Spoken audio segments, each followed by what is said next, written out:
Ladies and gentlemen, boys and girls, children 18 plus, you are tuned in to the Loan Officer Podcast with me, Dustin Owen, and my main man, JC. John Coleman. Dio, what is popping? Woo, end of the year Thank stuff. God. How fast did this year go by, though? It You know what's interesting? It went by quick, but then laying in bed last night, my wife was doing something on Facebook. God only knows what. Yeah. The best thing she does on Facebook is she posts and tags me because I'm not a big Facebook personal poster. Me neither. I get on Facebook every single day. I'm kind of like the creepy stalker guy. Silent creep. Yeah, want to see what's going on. But I love the fact that because she posts about her vacation, she posts about her kids. I'm always like, yeah, tag me, tag me.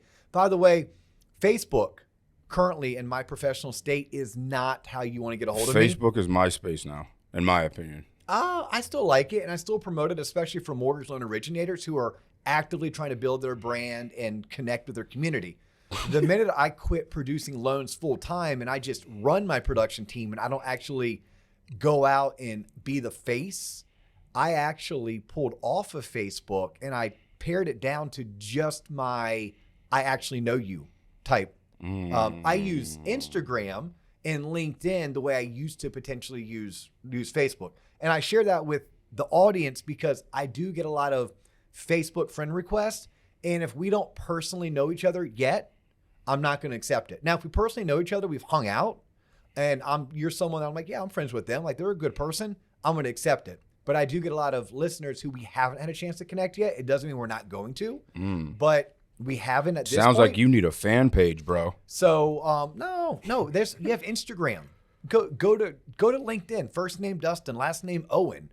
Go to @TheLoanOfficerPodcast on Instagram. That's a great way to connect. And I do post some personal on IG. It's mostly clips from the show, or it's mostly things that are pro housing or pro mortgage or pro home ownership. But occasionally, like when we were out hiking a couple weeks ago, I posted about us hiking because you and Mark always remind me, hey, Dio, make sure you're doing some day in the life of not just some of the mortgage stuff. So you're becoming a star, bro. Just realize that. I am one step behind you through this journey, John. No, I've become a star, lost all my fame, hit rock bottom, and recovered, and here I am.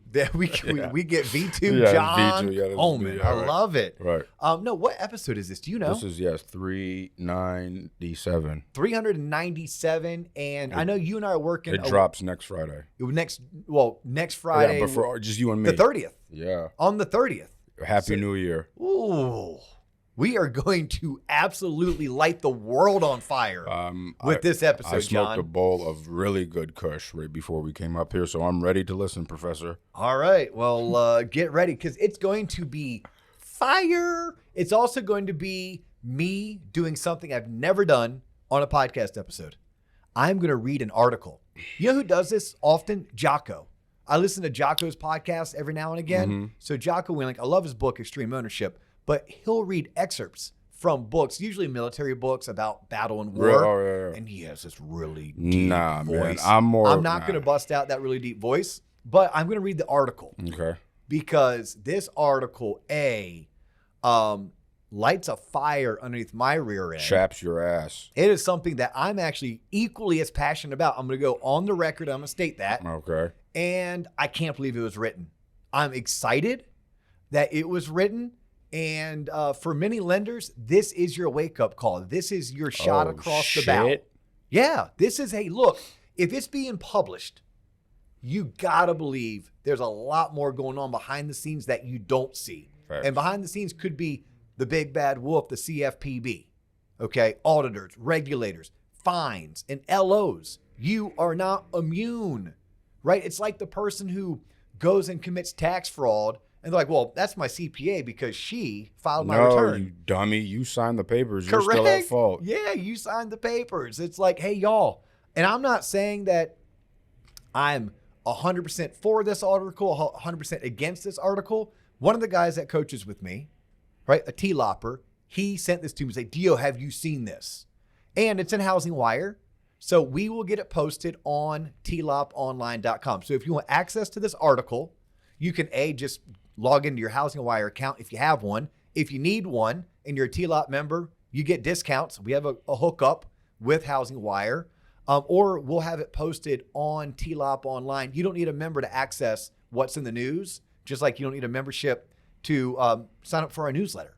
So it'll be on TLOP online by the time that this episode drops, okay? Mm-hmm. So kind of bear with me. It's a long-ass article. I'm talking like 5, 6 pages. That's going to be a lot. You know, people get nervous when they get called on in class to read a paragraph or a sentence. You've got a whole article in your hands. Yeah, so never done it before. Reading Rainbow, let's go. My eyes are glossing over. Yes, and before we do so, we are 2 weeks out from a live TLOP event in Tulsa, Oklahoma. Y'all, make sure you register. It's going to be fire. I'm going to be there live and in person, coaching, teaching, training, getting everyone geared up for the year to come. It's a 4-hour event. It's free because we have sponsors. And afterwards, because it's at a brewery, we're going to have a couple beers together. Let's go. Yeah, let's go. So Oklahoma, Kansas. What are some other surrounding states that are Tennessee. close by? Tennessee. Yeah. Texas. Yeah, it's only like a 4 or 5 hour drive Oklahoma. from Dallas. Did you already say that? Well, we're going to be in Nebraska. Oklahoma. That's where Tulsa is. Nebraska. Yeah, Missouri. If you're within 4 to 5 hours, you had to drive your happy ass to come hang out with us. It's the Akron Zips, by the way. Thank you, the YouTube commenter who corrected me. I knew it was the Akron Zips. I just wanted to see if anybody would correct me. So, all right. Well, shout out to that YouTube commenter. But yes, Tulsa, Oklahoma. It's a TLOP sales mastermind for mortgage professionals. We're going to be in Oklahoma on January 11th. That's a Thursday. Okay. All right. We've got all the business out of the way. So the title of this article, by the way, this article was published on December 20th. Mm-hmm. The authors were James Kleiman and Flavia Farian Nunez. Sounds good. All right. Loan officers are dramatically cutting their pay to win clients. It's often illegal. That was the title. And we are going to get started. Yeah, make sure you send me this because I can interject some of this into new editing for the end of the year. So when you reference something, I can be like, oh, I can flash it on the screen. Ooh, are you going to start doing that? Yeah, that's what I'm saying. So, hey, y'all who are tuning in on Spotify, yeah, you want to see the article, and Apple, yeah. If you want more, if you want a better experience, you got to go to YouTube and subscribe. Yeah. John Coleman's going to do that for you in 2024, yeah. starting with this. There All right, you go. cool. All right. So here goes, John. Bear with me. And I'm probably going to stop and interject from time to time. Oh, I know. This might be a 3, 4, 5 hour endeavor. It's not going to be. That's nope. My goal is to be done in 28 minutes, wrapped up. Not with reading the article, but with the whole entire episode. With what's left. God. 28 more minutes. Okay. Let's see. Challenge accepted. Sorry, Lucy. All right. Loan officers are dramatically cutting their pay to win deals. It's often illegal. That's the title. The subtitle. Manipulation of lead sources through pricing buckets is widespread, but there's no enforcement, critics say. The article begins. It was late 2022, and Mike was feeling the pressure. Mortgage rates had climbed close to the 7% range, and he was determined to remain competitive on pricing with rival loan officers in North Carolina. But there was a problem. Pricing exceptions in which the lender takes the hit were becoming scarce at his company. So he did what a lot of retail loan officers in the industry were doing. Mike would easily reclassify a self-generated lead as a corporate-generated lead, thus slashing his compensation from 125 basis points down to as low as 50 basis points, giving him a low enough rate to win the client and eventually close the deal. His manager and company bosses knew that he and other LOs were lying about where the lead source came from, he said. The lower comp rate stung. After Mike paid his loan officer assistant, he was clearing just 40 basis points. Still, it was better than nothing. After all, tens of thousands of loan officers had already exited the industry because they couldn't generate enough business. At this time, this is a quote, by the way. At this time, I didn't really think of it as an ethical issue, Mike, whose last name is being withheld for fear of retaliation, told Housing Wire in an interview in late November. But it started to wear on me to where it was like, okay, I'm getting price shopped left and right. I'm feeling the pressure to cut my pay because when I do, and my agent partners, they see that I do that, and then they'll tell people they refer me. Hey, he can dig deeper if he really has to. I think I understood that quote. I'm going to go back and possibly reread it because I don't know if I fully understood it. The quote was from Mike, but it started to wear on me to where it was like, okay, I'm getting price shopped left and right. I'm feeling the pressure to cut my pay because when I do it and my agent partners, it's almost like not written properly. Yeah, he didn't know. It was a dumb quote. Okay, well, nonetheless. Put that shit in Grammarly, bro. Hey, it's a quote nonetheless. Let's not bash Mike because Mike has stepped out to the forefront. Right. All right. But it sounds like when Mike starts doing this, Mike's winning loans, but Mike feels like he's doing something unethical, but his agent partners know he does it, so now he's winning more business, but he's doing more business by cutting his comp. Correct. And he's only cutting his comp because he's trying to win the loan. He's having to do so because of pricing pressures, but Mike's telling the authors it wasn't really a branch lead. It was a lead that he generated himself. All right. That's how I paraphrased that. All right. Mike continued, quote unquote, well, doesn't that smack of bad faith if I'm not offering them my best price from jump? I would get people saying to me, I'm not going to go with you. I don't feel comfortable with you because you tried to get me to go for a higher pricing first and then only offered a better deal once I told you I had another offer. All right. Well, I mean, in general, it's kind of how sales works, right? Like I go to a car lot to buy my daughter a car and they're like, hey, Mr. Owen, it's $12,500 out the door. I'm like, yeah, but the dealership down the road has the same car for $11,500 out the door. I'll match it. Yeah. Or like, hey, would you do 12? Like that's kind of a simple negotiation. So although sales works that way and our world operates that way, in the car dealership world, you would still have to compensate the according to regulation. In the mortgage world, you have to be able to compensate the loan officer the same, regardless if they sold the car for $12,500 or $11,500 or $13,000 or $12,000. So it's interesting for someone tuning in, like that's what Mike's saying, that's what he's experiencing. And he looks like he has a bit of a dilemma with this. All right, let's keep on going, keep on reading, trying to follow Mike's story. Mike said he left that lender in early 2023 as a result of what they call the bucket game and refuses to manipulate where lead sources are coming from at his current shop. It's a race to the bottom, he said of the practice. And that's kind of the industry right now, Mike. It's been a race to the bottom. That's why mortgage lenders, this is, by the way, DO commentary, that's why mortgage lenders haven't made money in 6 quarters, going on 7, if not 8. It's a race to the bottom.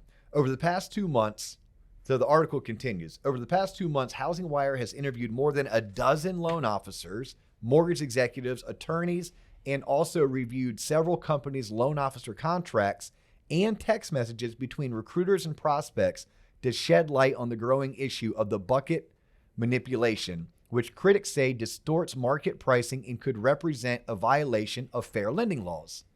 It's unknown how many retail lenders are engaged in the practice of falsifying lead sources to lower loan officer pay, but industry practitioners say it's widespread and, in most cases, reclassifying leads into different pricing buckets before they lock is not permitted by the Consumer Financial Protection Bureau's rules under Regulation Z.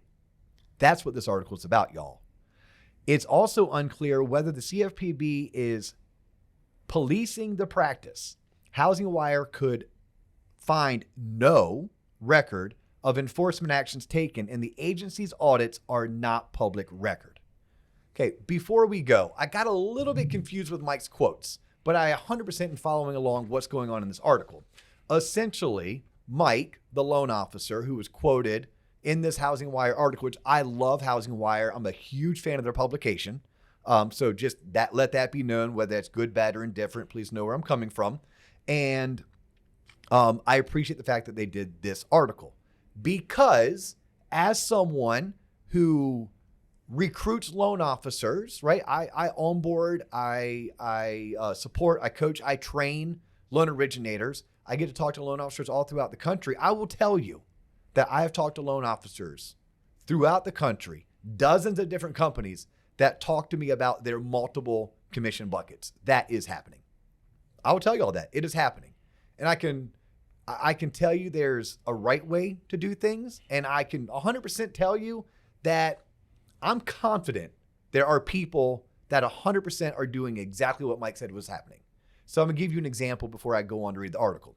The example of this would be if John Coleman is a loan officer at XYZ lender, and at XYZ lender, they say, John, if you go out and you bring in the loan yourself, I will pay you 150 basis points. But John, if I supply you the lead, I'm only going to pay you 50 basis points. That's legal, right? John goes out, he works his network, and his network refers him someone. That someone ends up becoming a client. They do a loan with us, and the lender gives John 150 basis points on that one particular loan.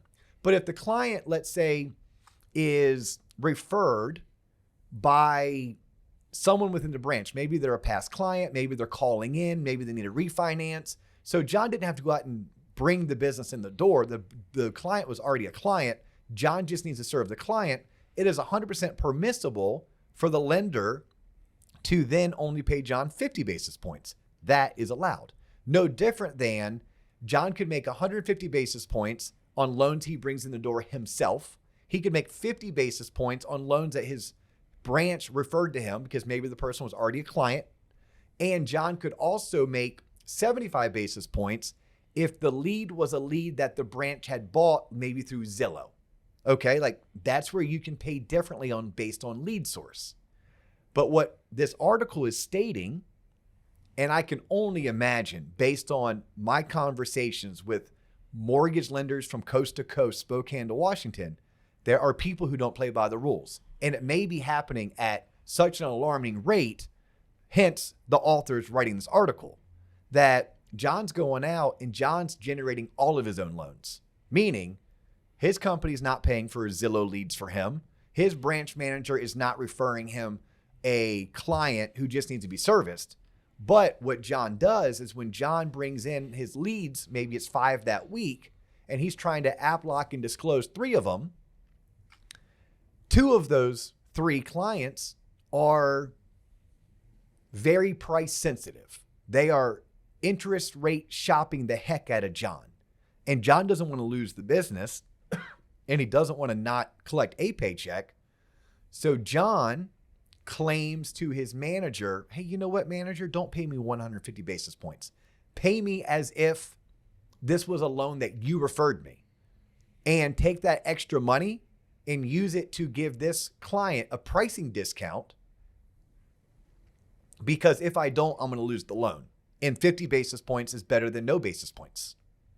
Well, according to this article, and when I read on, maybe some of the attorneys that are being quoted, that very well could be a blatant violation of Reg Z, a blatant violation of loan officer compensation rules, right? John is not being an honest LO.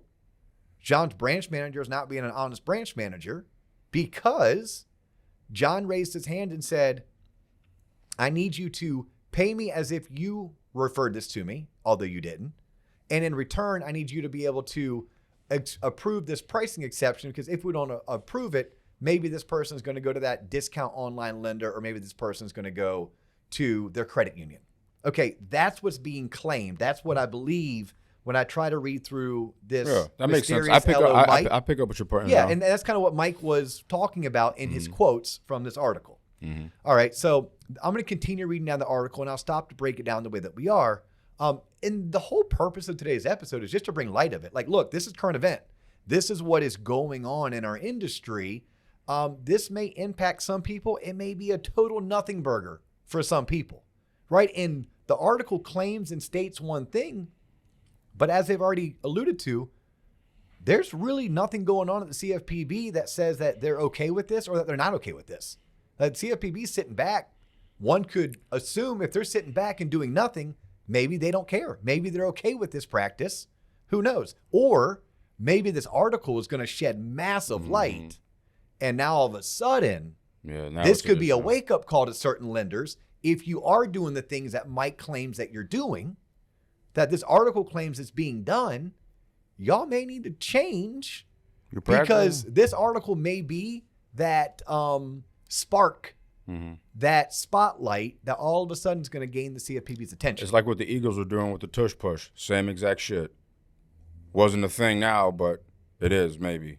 It wasn't a thing. Everyone starts doing it, and then the NFL is going to come and rule. Yeah. And the NFL may be like, hey, tush push is illegal. Yeah. Or they could be like, oh, it's nothing. The difference between the NFL and the CFPB, if the NFL comes back and says tush push is illegal, I like this analogy.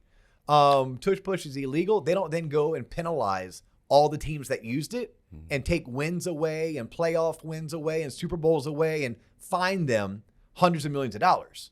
If you're a mortgage company doing the tush push and you later find out the tush push is illegal, but you were doing it because everyone else was doing it and that's how you're going to get competitive, it's going to cost you possibly your ability to stay in business, your reputation, like real deal stuff.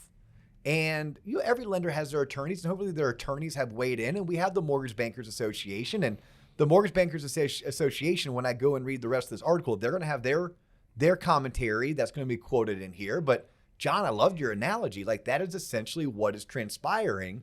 And my 2 cents. Here's my 2 cents. Mm-hmm. You either go back to the way it was prior to Dodd-Frank, because when you did that, consumers won. Loan officers made less money and consumers got better deals. Period. End of story. I'll go to my grave feeling that strong. Or if we're going to have rules, then we have to follow the rules and enforce the rules. That's, if you ever want to know where does Dustin Owens stand, that's where I stand. I don't care which one. Like, let's go back to the way it was. Or if we're going to have rules, let's follow the rules and let's enforce the rules so that it's an even playing field. And not some teams are using the tush push and some people aren't. But if you can figure out the tush push, it's basically a guaranteed 4th and 1. Mm-hmm. You're going to get the fourth. You're going to get the first down, or any goal line. 1st and goal from the 2, 1st and goal from the 1. You're going to score that touchdown. Just for our non-football fans, right. It's like an unfair advantage the Eagles have figured out. And I'll tell you one last thing, and this is kind of like because I don't want, in case he's a listener, we don't know his last name, but it's a pen name. It's a pseudonym. You think his first name Mike isn't even Come Mike? Come on, Mike. All right. Well, even if Mike from North Carolina doesn't tune in, right. I'll tell this to Mike. Like I've talked to loan originators about making career changes. Because I do that. I help loan officers find careers all throughout the country. Right? Not, in fact, rarely for the company that I represent. Not that I don't represent a great company that I love and I think supports the hell out of LOs, but that's not what I do this for. Like, this is brand agnostic. This is me helping shape the future of the mortgage industry. But in these conversations, I 100% have looked at what these LOs are looking for. And I'm like, that's your current comp plan? Look, I'm not the CFPB and I'm not the compliance police. I ain't gonna snitch on you. I can't match that. I'm like, I don't know if that's doable. I don't know if that's allowed. But like, hey, it's like I used to tell borrowers, I am not a CPA. I've played one on TV before, but I'm not a CPA. So I'm looking at your tax returns, and all I'm saying is you may need to have that looked at by someone else. That math ain't mathin', bro. That math ain't mathin'. There you go. All righty. So let's keep rolling. So the article goes, it's called Now. It's like a new paragraph. It's a very lengthy article. Y'all should check it out at TLOP online or just go to Housing Wire and look for it. Evolution of the LO comp rule. So we're going to get a little history lesson. And I may choose to paraphrase so that you can kind of get through this. In the wake of the housing crash in 2008, the CFPB created new rules that reshaped how loan officers were compensated. The architects of the new rules wanted to prevent loan officers from taking advantage of borrowers, which was a common occurrence in the days leading up to the Great Recession. Common occurrence, it was Pareto's principle, right? It happened 1 out of 5 times. And I'd probably say closer to 1 out of 8 times. But when it did happen, it was financially punitive to the people. The bad actors were forcing people into loan products that weren't the best product only because it paid the best commission. Okay, that's my 2 cents. Under an updated Regulation Z, lenders could no longer pay loan officers differently based on terms of loans other than the amount of credit extended, i.e. loan amount. In theory, this means loan officers provide the same service in pricing on loans, reducing the risk of steering. That is a fantastic thing. I don't make any more money if you do an FHA loan or a conventional loan, a VA loan or an FHA loan. I get paid based on the loan amount. I love that about Dodd-Frank and the new LO compensation rules. Here's a quote. LOs are also can't get paid on proxies, and they define proxies to be pretty straightforward. Some factor that correlates to terms over a significant number of transactions, and the LOs have the ability to change that factor. That was Troy Garris, co-managing partner at Garris Horn LLP. But the CFPB did allow loan officers to be compensated differently based on lead sources, which do not fall under the category of terms or proxies and are neither a right or an obligation. For example, when an existing customer calls the lender's call center for a new mortgage or a refinance, and the lender redirects the loan to the LO gets paid less because it was sourced from the company, and it is less work for the LO. Hence, what I just probably discussed and shared with you guys about 5 minutes ago. So the article continues. How the bucket game works. LOs who spoke to Housing Wire said managers often told them they wouldn't get pricing exceptions on deals, so if they wanted to gain an edge, it would have to come out of their pay. 3 loan officers at 3 different retail lenders described it as a feature of their lender's business model. Interesting. The article continues with a quote. You feel out a prospective client during the initial conversation. Get a sense of whether they know how everything works, if they've spoken to another lender, if they're going to shop you, right? This is a quote, by the way. And you quote them the best possible rate you could give them that day, knowing that you'll put them in a bucket just before lock, said one Wisconsin-based LO. It doesn't really matter what you quote them in the initial conversation as long as you can get it below competitors around lock time, either through a pricing exception or the bucket. That was quote unquote. The article continues. One top producing California-based loan officer said she was excited when a top 35 mortgage lender tried to recruit her with the promise of multiple pricing buckets. Having the buckets would provide her flexibility that her current lender didn't offer, she thought at the time. What the insert recruiting company told me explicitly was the loan originator.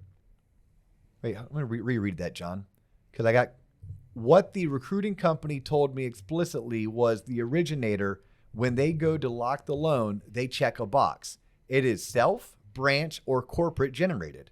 And you only get to check one box, but it's the loan officer's choosing, not the branch, she said. So the loan originator is choosing, not the branch that says, I'm going to give you a lead, and this is the comp for it. Not the corporate advertisement or online group that says you're getting this lead from us, and here's how documentation. So it's basically a quote from a loan officer basically saying that this is happening, right? It's interesting. I have a hard time sometimes reading the quotes because the quotes always make sense. Because it's not about that, Dustin. It's about your articulation when you read the word. It's how you go into it thinking it's going to be like how this is going to happen, and then you go back and read it again like, oh, how this is going to happen. It's just a word articulation. It's not your fault. Okay, there we go. Yeah, so she's basically just snitching on everybody, saying, like, my LOS software lets me go in and click a box to let me know where the leads come from, and y'all cut my comp. So this is drug cartels do this all the time. That's how they undercut each other. It's interesting. I'm serious. It's exactly how it is. I have not hung out with my local drug cartel in a while, John, but I'm saying, share their business if you're practices. undermining somebody over there, it's like, hey, they're giving me this product for this much. It's like, nah, I got this better product, and here we are. Yeah, so because this was a quote from an unnamed source. They called her a top producing California-based loan officer, but she ended her quote with, it's the ultimate in legalized fraud because it's not true. So it sounds like she's saying that she was trying to be recruited by a top 35 lender, and the recruiting company recruiting her was telling her that she can choose, whether it's true or not, it doesn't matter. Oh, yeah. She can choose what bucket she wants to claim a particular loan was generated in terms of lead source. Gotcha. Makes sense to me. Okay. The article continues. These days, many lenders have pricing buckets for corporate-generated leads, branch leads, builder leads, marketing service agreement leads, internet leads from aggregators, and more. And in and of itself, it's legal. And it is. I think I just stated that. Provided the lead really did come from the source and is diligently tracked by the lender. It's kind of like saying it's legal for me to have $10,000 in my car. It's not legal if I stole it from a bank. Damn it. Those die packs get me every time. It's legal if I have $10,000 in my car. Yeah. It's not necessarily legal if I got it from my drug cartel. Damn it. Unmarked bills, I keep telling y'all. Yeah. All right, cool. Article continues, and I'm probably going to find a place to stop reading the article because it goes on and on and on. She kept going. This article been around since before my mother's born. Too short. That's Snoop Dogg.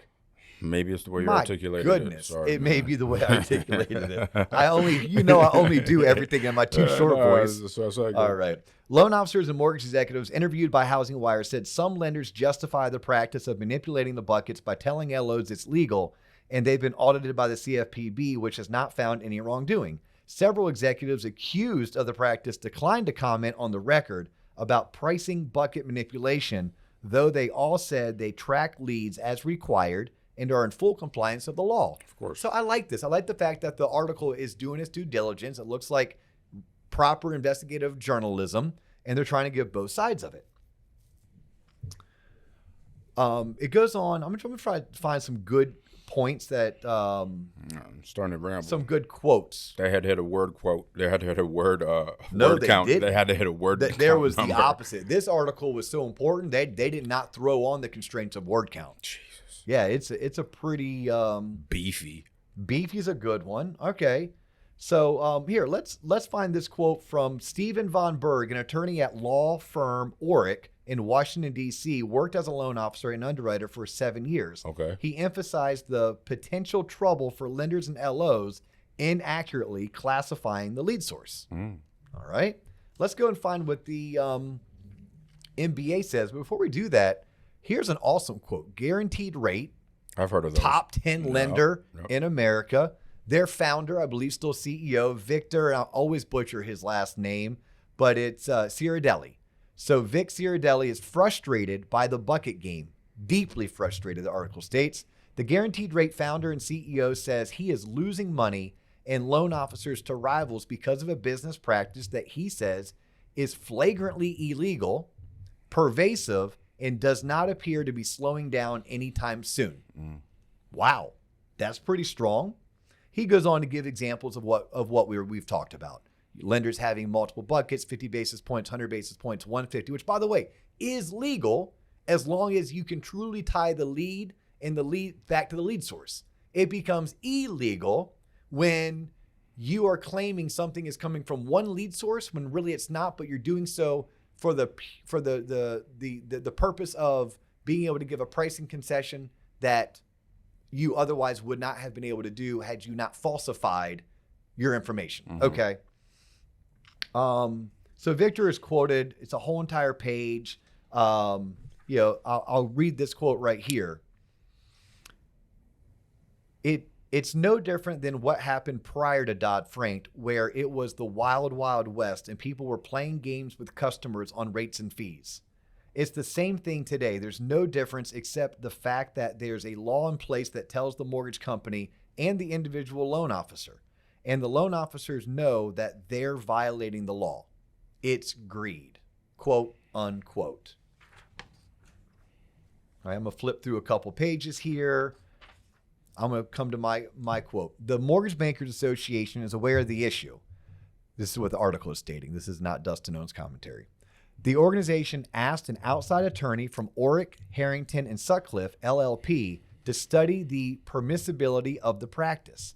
In a letter sent to members in February of 2023, Oric advised MBA members that changing the lead source of a loan after being worked on the application in order to make a competitive pricing concession is not permissible. The letter has had little meaningful impact, sources told Housing Wire. If anything, the practice has increased over the last year. And by the way, like just a little history lesson, this is what happens when business dries up. Yeah, people get desperate. Yeah. They get resourceful. Yeah, like there's a reason why in order to become a licensed loan originator, you have a credit check. Why there's a background check, right? Why lenders don't necessarily want to hire a loan officer who has bad credit, who has collections or bankruptcies, because it has been found over the years, it's not guaranteed someone's going to be committing fraud if they are in a financial hardship. But we notice that the likelihood of fraud escalates when you have an originator who is experiencing financial hardships, bankruptcies, foreclosures, bad credit, etc. Well, this wasn't an issue possibly 2, 3, 4 years ago. I'm pretty confident, and I'm going to speak from industry experience, this was happening 4 or 5 years ago, but it was outliers. It was only a select players. It was possibly even only being done by C players. There's people waiting in line to get like a TSA. They're waiting in line, but there's one line. People start cutting, and then eventually everybody starts cutting because what the hell? If they're going to get ahead, like I have to do the same thing. Correct. Yep. And this is what I'm picking up that the article is putting down is this wasn't a rampant, widespread issue, but possibly, according to this article, it very well could be. Right, according to some of the things that we're quoting, it very well could be. And there's obviously fair lending concerns that go along with it. And the article addresses the fair lending concerns. Right, fair lending is I gave John a better rate than I gave Melissa. And I gave Melissa a better rate than I gave Barry. So it's like, was Barry being discriminated against? 9 times out of 10, no, 99 times out of 100, Barry was not being discriminated against. The difference is John is a seasoned home buyer, and John negotiated. And Melissa has really good parents, and Melissa's parents told her a thing or two to ask their lender to try to get a better deal. And Barry's just happy he's getting a home loan. Barry doesn't care what his rate is because he loves his loan officer.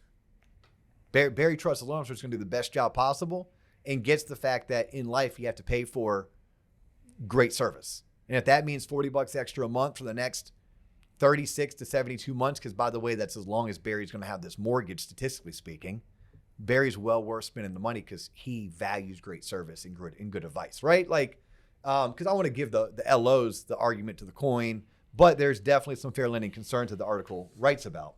And then the article wants to ask, like, hey, where's the CFPB in all of this, right? Like multiple sources. I'm going to read from the article. Multiple sources said the CFPB audits about 20% of mortgage lenders per year. And because of the prevalence of this practice, would undoubtedly have come across lead bucket pricing manipulation by now. But why there hasn't been any enforcement to date, or whether there's a future enforcement action just on the horizon, is hard to know. Very interesting. I'm going to go down the article a little bit. I'm going to find a quote by Chris Cully, who is with the law firm Mayer Brown. In fact, there haven't been a lot of public enforcement actions by the CFPB in several years on the loan office, on the LO comp rule. But having said that, we used to complain that the CFPB was participating in regulation by enforcement, and now they seem to be regulating by supervisory highlights. Okay, so it just gives a little bit of input. Someone who's in the know, who's an attorney. So basically they're cherry picking who to go after and who not. Yeah, I mean, it's definitely very interesting. Here's my take on the CFPB in general. I think the CFPB is more worried about systemic discrimination than they are on mortgage loan originators and the companies they work for blatantly violating the rules that they set forth. That makes sense. Yeah, it's kind of like saying, hey, look, I know you probably are going against what we stood for, but we don't really care. It's like the speed limit. What the CFPB really cares about is, are you unjustly treating protected classes? That's what they care about, or that's what one could surmise. I'm not stating that, by the way. I don't know that. I've never worked for the CFPB, but you know, one could look at what the CFPB is currently doing and say, well, that's where their biggest concern is. And then one could also say this: there are so many hours in the day. There are only so many people that work in that building. There's only so large of a budget that maybe the CFPB has to pick and choose where they use their resources, both human capital as well as monetary resources. And they may be saying there's bigger fish to fry for now. Maybe there's been bigger fish to fry in 2022. Maybe there's been bigger fish to fry in 2023. Come 2024. But come 2024, and what we also don't know, we don't know what the CFPB's been doing the past 3, 6, or 9 months. Building their case with attorneys behind closed doors to build a 100%. massive $500 billion lawsuit against every loan officer on the planet. I mean, who knows? Like, we right. literally don't know. But this article right now, this is a bit of a shot across the bow. This is a little bit of a wake-up call. Yeah. And this could be the beginning, right? This could be, what do they say? Like when the unraveling of one thread. Where there's smoke, there's fire. I don't know. There's a blunt. Yeah. No, sorry. Is that I didn't see that in this article, by the way. Fine. But I will say this is a controversial issue, right? You and I were like, dude, do we do this? You're like, hell yeah, we do this. This is current. Yeah. This is timely. This is current. This is in the know. And we owe it just to put it out there. I'm not putting opinion on one side or the other. I'm not that smart to put an opinion, right? My one opinion was what I shared earlier, and I'll repeat it just for the record. How does DO feel about this? I feel like either we go back to the way it was, which was loan officers get to negotiate every single rate with the consumer, and their compensation is tied to how they negotiate. And we take the chances that there could be unscrupulous loan originators who would potentially put someone into an FHA loan versus a conventional loan, because a FHA loan paid them an extra $2,000 or $3,000 in commission, because that's a chance you take. Now, you could make the argument, but look at where we are today. Look at what it means to have your NMLS and to take that 20-hour course and to pass the exam, and maybe we have higher quality professional standards, so maybe we have eliminated some of those bad actors, potentially. So you either do away with it, or if you're going to have rules, then enforce them. And this article is making me believe that there are plenty of lenders that have buckets and their buckets are legal. I get that.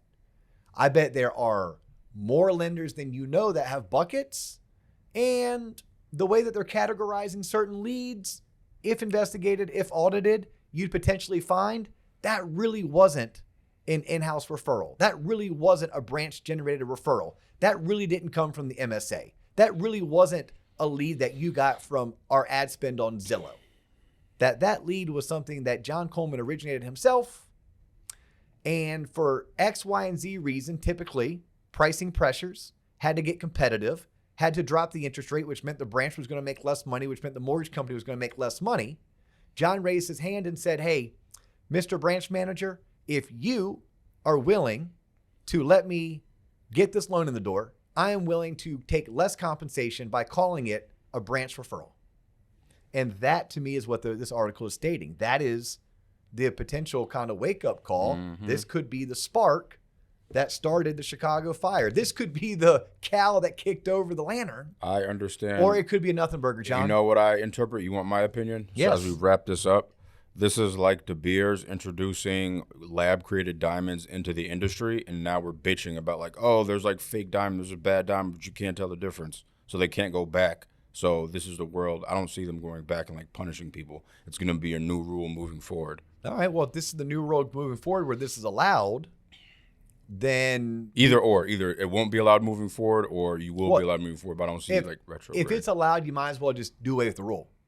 If this is really happening and this is allowed, do away with the rule and go back to the way things used to be. Hell yeah. The way things used to be, here's what happened. I lived in this world. I grew up in this world, right? 2004 all the way through 2010, the first 6 years of my career.